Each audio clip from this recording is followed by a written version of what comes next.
Hello there everyone, and welcome to the last Smash analysis styled in this sort of way, where I just go on the game, move around, and explain certain things about the characters, because going forward, I will be doing a brand new format for this, series. So like I said, a lot of things are going to change, and so I just want to reminisce and do one more episode with Chrom in this style, right? So I already did a Roy analysis, which you can check out. A lot of the things I said in that Roy analysis basically apply to Chrom, but there are a few differences obviously between him and Chrom. Now, the first thing I want to note is a small little thing that I'm not even sure many of you may have noticed, but I just thought it'd be cool to point out. So obviously Chrom and Roy have different idle animations and stuff, right? But there's something else about Roy that I thought was really cool. So here's Chrom attacking with the sword, like here's his jab. As you can see, if you were to slow it down a little, when Chrom swings his sword, you can kind of see his palm is not facing, or like his hand is not really facing towards the camera, right? He kind of swings it very awkwardly, but like you kind of get it, right? Whereas with Roy, holds it with like a reverse grip, which is really cool. There's a lot of these animation differences between, Roy and Chrom, which to me just make like Chrom and Roy just so cool in this respect. Because like they went out of their way to like change a lot of things about them. Whereas like with Lucina, for instance, outside of taunts and victory screens, they're like one for one. Like even like Roy's F tilt and Chrom's F tilt look different from each other. And they have the same hitboxes and stuff, right? But to me, like stuff like that just makes a world of a difference. And I love details like those. So for me, I love that about Chrom. Chrom is a really cool echo in comparison to like most of the other echoes featured in this game. So I just wanted to give that small little detail. Of course, he does have a different Final Smash, but we don't really talk about those here. Actually, you know what? I'll talk about this one here before we really start getting into things, because I really hate this. Listen to this audio. That's so bad. Why does he go ETH?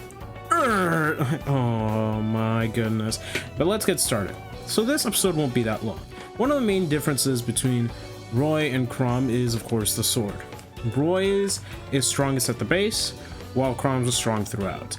But if you've seen a tier list or two, you may have noticed that a lot of people will separate them in tier, or if the tier list is order and they're in the same tier, usually they are separated by a wide margin. And why is that? Well, the thing about Roy is that Roy, unlike in Smash 4, he didn't really work in Smash 4 because his only real safe move on shield was jab. That was it. Otherwise, I mean, everything else was very unsafe. But in Ultimate, he really got the help he needed, and now he's just a crazy character, right? He's got a pretty good recovery. He's like, you'd think he would be inconsistent because of the way he works, but he's actually much more consistent than you might think. Right, so there are things about Roy it's very cool, because generally, these types of characters, at least in Smash, historically, unless these characters have setups like how Marth has setups in both Melee and Smash 4, generally these characters typically won't work. Roy was a perfect example of that. He was so inconsistent at times. Even in like Smash 4, he was kind of inconsistent. Yeah, you got hits in and you deal a lot of damage. He was an amazing character. It's just that he fell to Smash 4's meta, right? But in this game, not so much, right? Shields aren't as strong, and Roy can just pressure you and mix you up and all this sort of stuff. There's a lot of funnies to him, let's put it that way. Now, Chrom theoretically would be a much more consistent version of Roy, because he doesn't have to worry about space. Doesn't have to worry about that. It's strong no matter the distance, which is pretty good, right? But of course, we have an elephant in the room, because there's one move that is different between both. That is, of course, up B. Yeah, they're completely different. Chrom's is styled like Ike's Aether, and Roy's is sort of like a slower, version of Marth's up B, but on the ground it has armor, just like with Chrom. Also has armor, though it also has armor in the air, but only when he swings the sword upward.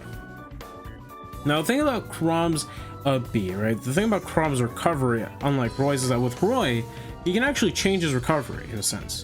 He can go straight up, or he can go forward, you know, sort of like at an angle forward. Because of this, he can actually mix up his recovery in a sense, and even though it's pretty easy-ish to toon frame at times, depending on the character you're playing against, he can still hit below ledge, which for some characters, yeah, that they can't really edge guard, right? Necessarily. And Roy is pretty easy to kill, but he also kills you incredibly fast. Whereas with Chrom, yeah, Chrom can also kill you incredibly fast. After all, he does have Roy's incredible moveset, you know, his incredible speed, like just everything.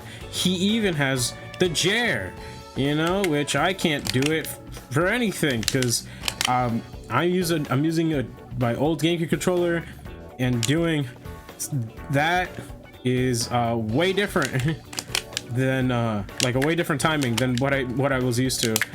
But you know, I mean, hey, you can do it. You know, you can do it with Chrom, the same we could do with Roy.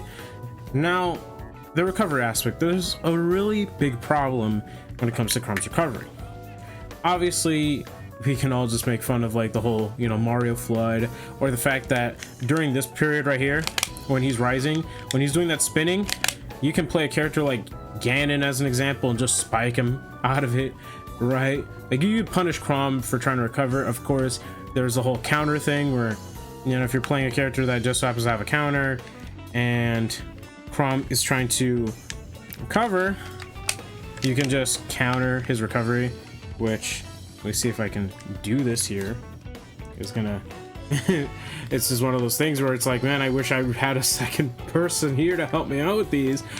But anyways, that's generally one of the main issues. And of course, one of the things about Chrom, unlike Ike, is that Ike will already throw his sword up before he himself launches himself, which in some cases can help, because of obviously that means his hitbox isn't with the sword there yet, right? The hitbox is there, but not Ike.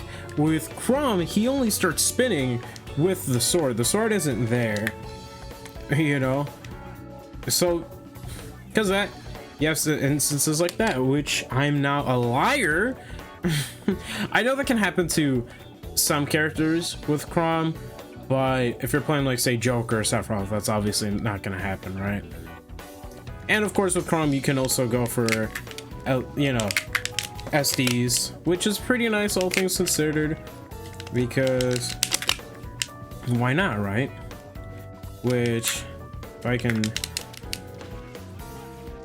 the thing is that they made it so Chrom will always die first in these situations. Originally that wasn't the case, and it's one of the reasons why Chrom was actually better than Roy before, because Chrom could essentially just have a stock lead, or not even just stock lead, he could just have the same amount of stocks and just win just by hitting you with one aerial, carrying you off the stage, which was it's very easy for both of these characters, and then just up B and you die. But they changed it. So yeah, one of the issues also compared to Ike, for example, is that Chrom doesn't really have a move that sends him forward, right? Ike has side B. Chrom, he can slightly stall with side B, but that's about it. And that's only slightly, and it halts all your momentum. So I would not recommend it. And you can do it, but if you're using side B, it's mainly to wave bounce, right? Which is pretty nice. It's pretty good, actually. You know, wave bouncing never gets that much love, but whatever. And you may think, well, Sab, is that recovery like really that bad that it makes him a tear apart? Yes, it does, because here's the thing: recovery isn't just like, oh, your up B or your side B or whatever move you can use to make it back to the ledge. It's also like your jumps and the moves you can throw out in the air while you're trying to recover, right? So like, as an example, say I was playing, who's a good character, like let's use Kazuya as an example, you know, most recently released DLC character. Obviously as Kazuya, he can like double jump aerial, and because he has a move with intangibility, it will, being his up air, you know, he'll beat out a lot of edge guarding attempts, and then like he could just use up B, right? Or for Ryu, right? Ryu and Ken, if they do the input in midair, they'll get full body intangibility and then arm intangibility, which is really powerful, right? So stuff like that is really important. But with Chrom, until he does this, he's very vulnerable. And not only that, but you can pretty much hit him at any point during the up B and he dies. You can two-frame him, you can spike him, you can counter him, whatever.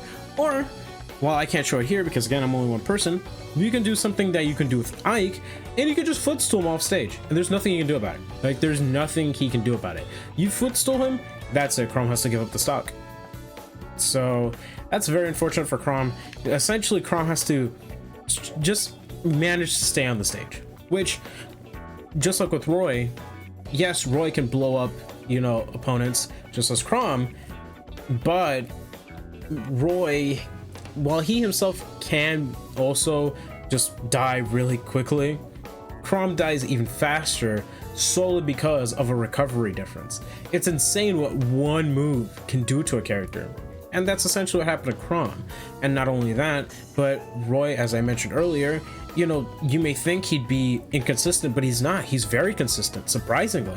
So honestly, if you're going to be picking between these two characters, it's ultimately up to preference. Do you prefer a character who has incredible movement, incredible speed, and has incredible destroying? Of course, since there's no base tipper mechanic here, that means that your sword is strong throughout, which means in some cases Chrom sword is like better for spacing out the opponent, right? Doing some like retreating aerials. Yeah, Roy can bonk them, but it's not like as good as with Chrom. And Chrom, in my opinion, has the better F tilt for ledge trapping. Of course you have jab, but just having this alone is really good in my opinion.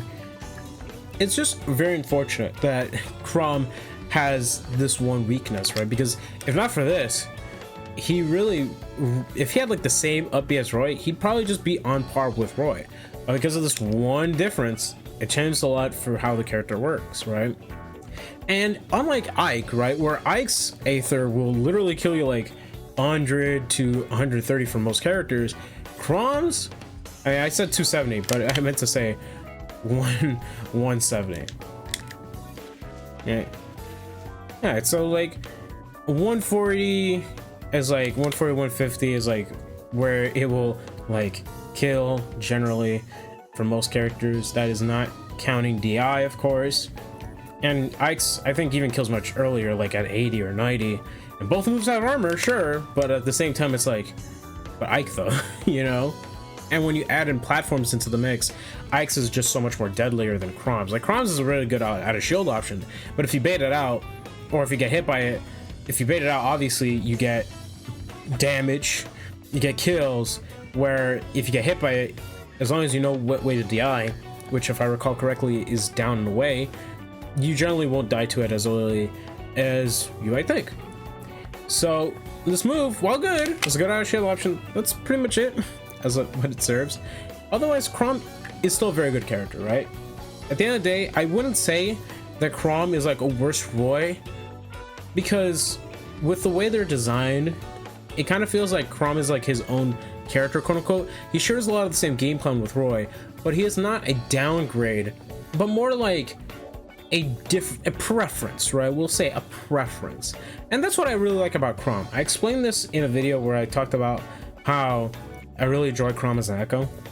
Whereas like Lucina, she's just so much more consistent that I feel like, why would you play Marth over her, right? Like, that's not to say that Marth doesn't have his own benefits, but I would much rather play a character that's consistent than a character that, does have setups, because Marth does have setups, but I feel personally that they're not the greatest of setups, personally, right? And I've spoken to Marth mains, and I've gotten everything, trust me.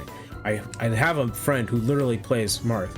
I understand, but like, from my point of view, this is what I personally view. I just think that Lucina is the better option, the outright better option. Whereas with these two characters, you can make an argument as to why someone would want to use Chrom over Roy in certain matchups or in certain instances. So I definitely think Chrom is a strong character. And as I said, a lot of things that I talked about in the Roy video definitely apply to Chrom. So that's all that really needs to be said. I mean, the only last thing I kind of want to say is I kind of feel bad for Chrom. You can kind of tell he was like the last character added into Ultimate for the base roster, because like, I mean, just look at his render. Like, it's so bad in comparison to every other character in the game, and plus Robin Final Smash, we all know about that. There's just a lot of things about Chrom that's like, it's really weird. Like, his model itself doesn't even look like, it looks good, you know, it looks good, but like when you look at like Chrom's model, especially his face compared to like other characters in the roster, there's just something that feels off. And maybe that's just me, like that's how I'm seeing it, but like, I don't know, like there's definitely something off about Chrom.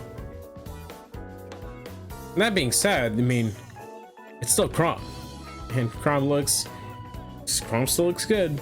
I mean, a lot of characters in Ultimate look good. I kind of want to just make a video just talking about how good the designs are in Ultimate. But with all that being said, this was my essentially last Smash analysis that's styled like this. As going forward, they will be a lot different. And I do plan on revisiting characters that I've already talked about. So that should be fun. With all that being said, I hope you guys enjoyed. I really like Chrom. I'm really glad he's in the game. It's kind of funny because like, so the reason why Dark Samus and Chrom were chosen, this is just fun fact, was because during the poll, the ballot, right, Chrom and Dark Samus were the highest voted characters that could be turned into Echo Fighters. Chrom for Japan and Dark Samus for America, right, in the West, right? But Dark Samus is no different from regular Samus, whereas you have Chrom here, and Chrom is really cool. You know, it's kind of funny too, because I remember Sakurai mentioned that like, oh, like if we were to add Chrom, he'd basically be Marth and Ike together, sort of. But now we have Chrom, and now he is just Roy with Ike up B, which is still technically Marth and Ike together, right? But still, I love it all the same. With all that being said, I hope you guys enjoyed. Please take care of yourselves and have an amazing rest of your day. Oh, here you go. There you go. All right, see you guys in the next video. Peace.